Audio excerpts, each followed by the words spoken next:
Hi, EMSI community. I am Farrah O'Shea, Associate Director of EMSI. Today I'm being joined by Brandon Chui, violist of Tafelmusik Baroque Orchestra, world-renowned period orchestra based in Toronto.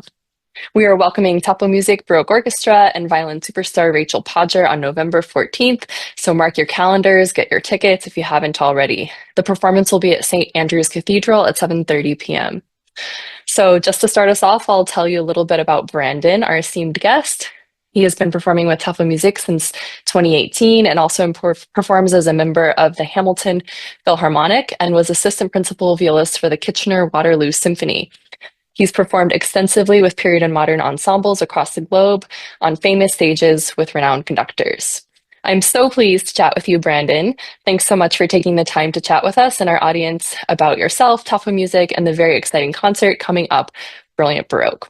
So, to start us off, could you please tell us a little bit about what's got you excited about this particular concert? Hey Farrah, hey MC, EMSI, Early Music Society of the Islands, whatever you guys go by. First of all, Farrah, you pronounced my last name Chui 100% correctly, so thank you for that. Kudos to you.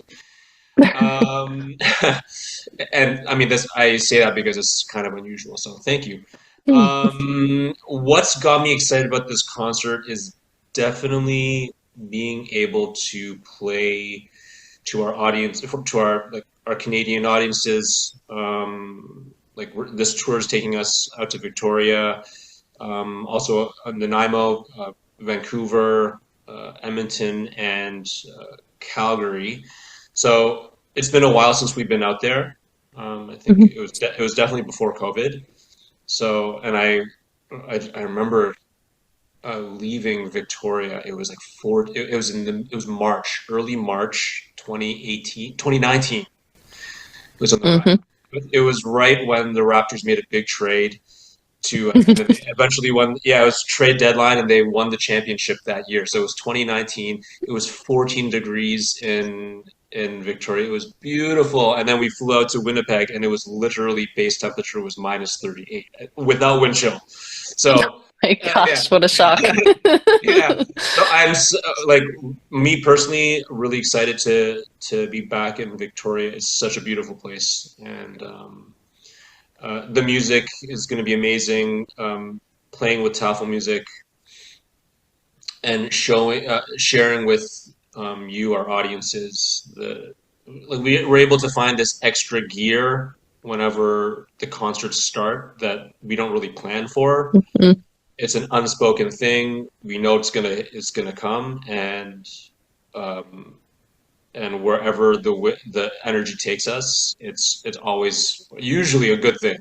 So can't wait to bring it to Toronto, out to you guys in Victoria. I know there is that special performance energy that's, and especially with coming with a tour, right? That extra Yeah, level of excitement. yeah, yeah, And the and different audiences too. yeah. Well, I mean, it's you know, we're talking about COVID. It's one thing to record and film things to an empty hall, but the audience is such an integral part of it's like a circuit Hmm. that really completes the the package. Like we need the audience to play too. Hmm. Yeah, Yeah. Oh, and what a beautiful opening. we can always feel the energy from the audience too. So we can tell if the audience is. You know what? Let's put it this way. I personally find it if I can feel the audience energy is lacking or low or they're getting a little bored, okay, Mm. I feel it's on us to turn it up, to give the audience the energy so they can give it back to us. So yeah, it's this loop, this circle. Yeah. Yeah, I think you may be inspiring our audience in their role for this upcoming concert. So yeah, don't disappoint, guys. Not yeah, you, yeah. the audience. Oh, yeah. So, can you take us actually into your rehearsal process? We've talked a bit about performance, but what's a typical rehearsal look like? And maybe speaking to your role as a violist. And I know you have a very democratic way of working, so maybe you could talk a little bit about that. Totally. It is a very democratic process. Everyone in the group, including any newcomers, anybody who is playing with us for the first time as an extra player, because sometimes our repertoire demands for us to expand a little bit. Um, Anyone who is there with us is encouraged to their input is very much valued. So it's very different from say I'm not sure how your audience if they're how much they they go see the local symphony orchestra, right? Mhm. At a symphony orchestra, it's very much a top down system. Whereas you have the conductor, you have maybe some principals, and they're very much making decisions on the fly Mhm. and musical decisions, logistical decisions, and you go from there. And it's not a judgment. It's just the way things are. Mhm. Sometimes it's very much dictated by how much time you've got, right? Time is money. Everyone's being paid to be at the rehearsals, right? So Mhm. sometimes there's really no choice, especially if there's a lot of bodies on stage. Um, that's the way it is. But with Tafelmusik, we're a smaller group, and so each individual voice really counts. So if someone, if someone's at the back um, or on a certain side of the stage, they might hear things in a slightly different way than the people in the front, right? So uh, I speak from experience. Like, oh wait, hold on, I'm hearing like a little disconnect. Can we try something different? Um, anybody who's with us is encouraged to do that. So it is a very democratic way of music making. Musical ideas too. It's not just oh yeah, things don't sound together from the back. If we want to try something or explore something, we're encouraged to pipe up.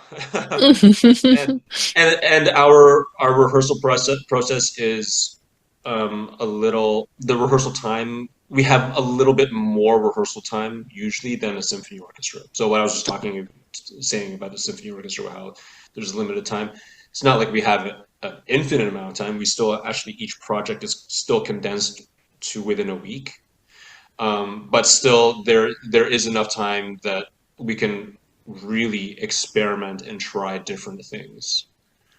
And it's an extremely rewarding experience. That sounds so wonderful and just like the creative juices are always flowing and I can imagine that it's really exciting to go to every rehearsal and to refine a program and then to take it on tour, share it with an audience. What's how does Rachel Podger fit into that process and what's the rehearsal process been like with her?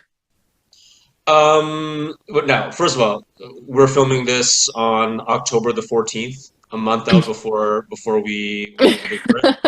We haven't started rehearsals yet for this tour, Fair so enough, fair I enough. have no idea what the process will be like for when we're playing for you guys. But I mean, we've worked with her several times now. She's our principal guest director, Mhm. and she she is a bundle of joy. If you Hmm. hear the way she speaks, like if your audience members, if they find YouTube videos of her giving there's definitely masterclass videos. Any interview given by her, that radiance and warmth that she gives off, that happens in real life. That's not just a Hmm. stage thing. That's not a performance thing. That actually, Hmm. um, I'll tell you guys a funny story. When I first met her in uh, 2020, I'm going to get my dates wrong. So you guys can correct someone, one of you guys can correct me. It was probably 2022, 2021, 2022, just coming out of COVID. Um, and it was she had come to play with Tafelmusik much earlier, like in 2011, 2012-ish. Mm, And then after that, there was a long period of time where she didn't come back. So this is her first time back after this long hiatus. And so it was my first time working with her. And for the band, it was like love. It was essentially a first visit because it's been so long. It was love at first, whatever it is. Like as soon as everyone started playing, we all looked around, her included, and we were amazed at what was going on because of this warmth and radiance. She really inspires by love. So the funny mm, story that I want to tell you guys is, I told her when I was a student, like 20 years ago, I was really big into CD collecting. mm, So her album of the I think it was the first album or her second go at it. That's a small detail, doesn't matter. But her album, the box solo violin sonatas and partitas, mm. that was just released and going around like hotcakes. Like, and I remember I told her, Rachel, I had a bootleg copy of your CDs. Like I had a bootleg copy and I loved it so much. I actually went out and bought it. And she was laughing her head off. She was like, she loved that story. So she's someone who takes the job seriously, but she does not take herself too seriously. That is a Mm, winning combination. mhm, She's not a jerk. She's not a mhm, dictator. She still carries on this very democratic way of doing things that we do. It's yeah, everything just fits like a glove. So yeah, this I tell everybody this that she inspires with love, and mhm. it's not that's not always the case. So That's true. right, Hmm. and yeah, super grateful to have this relationship with her as principal guest director. It was based on that meeting those few years ago when I told her used to bootleg her CDs. She yeah, it was through that meeting that she said that she would love to have this like a working relationship with us, and we approached her to take on this guest directorship, and she was all over it like that. And yeah, Mm. Well, we can't wait to witness the love and to give it back to you. yeah, and you'll see your audiences will see this like she has this charisma that's beyond anything describable with words. Yeah, Sounds super amazing. So just thinking about this program and kind of curious to know what goes into planning a program and deciding what fits together and if there is anything in particular that you're excited about on this program, and if within that, if there's anything special our audience should listen out for beyond the love, which of course they will definitely feel. for sure. Um, when we when we're trying to figure out what goes into a program, especially a tour program, it could go a few ways, right? I mean, we could do something more thematic. We could like try to sell all the Brandenburg concertos, for example. Like that would be a theme. This tour that we're bringing to Victoria is more of I'll call it what it is. It's a bit of a mishmash, Mm, but it's a mishmash in the best way because it gives everybody the greatest variety of music. So we're starting off with I think maybe yeah, we're starting off with Lully. I was going to say maybe, but I'm not sure actually how much French stuff that your audiences is able to hear. But Jean-Baptiste Lully, famous 17th century French composer. mhm, I think actually that's probably one of the things I'm really really looking forward to. Mhm. We all love playing French stuff, Mhm. especially because I want your audiences to listen out for this very special sound texture that comes with a lot of this French music. Mhm. Um, of course, French music is characterized a lot by the French dances, um, which you guys will get to hear in this suite from Lully's opera Roland. But this is the sound texture that for me is what's the most appealing. It's like almost a taste thing. So it's Mhm.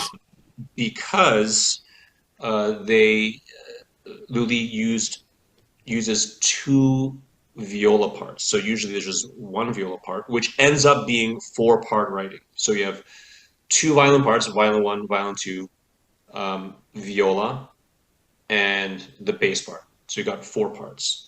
But here we've got two viola parts. So violin one, violin two, viola one, viola two, and the bass part. So you have five-part writing.